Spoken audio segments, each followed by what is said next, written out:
Welcome to defence 72। Israel पर Hamas के हमले के 3 हफ्ते बीत चुके हैं। हमास ने इजरायली ठिकानों पर 7 अक्टूबर को हमला किया था।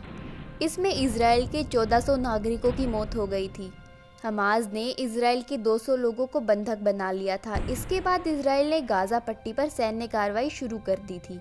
ये कार्रवाई अभी तक जारी है। 3 हफ्ते पहले के गाजा और अब के गाजा में काफ़ी अंतर देखा जा सकता है। इजराइल की सेना गाजा में लगातार हमले कर रही है। इसमें बड़ी तादाद में आम लोगों की मौत हुई है। गाजा का आसमान धुएं से भरा हुआ है और यहाँ दागे गए रॉकेटों की चमक देखी जा सकती है। इजराइल की सेना ने कहा है कि वो अब अपने ज़मीनी हमले का दायरा और बढ़ा रही है। हालांकि इजरायली सरकार के प्रवक्ता इलोन लेवी ने इस बात की पुष्टि से इनकार किया है कि ये हमास के खिलाफ ज़मीनी हमले की शुरुआत है। उन्होंने कहा कि वो इस ऑपरेशन पर कोई प्रतिक्रिया नहीं देंगे।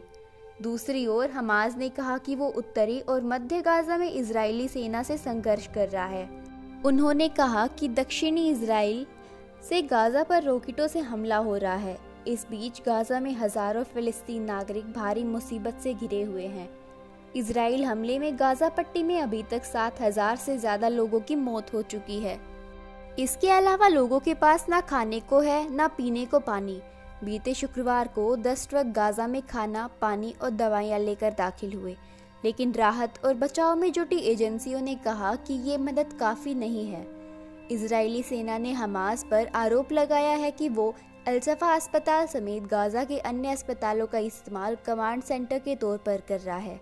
वहीं हमास ने इन आरोपों को गलत बताते हुए कहा है कि इजराइल ये आरोप लगाकर हमारे लोगों की नरसंहार की योजना कर रहा है। इजरायली सेना का दावा है कि उसने हमास के हवाई हमले करने वाले कमांडर को मार दिया है।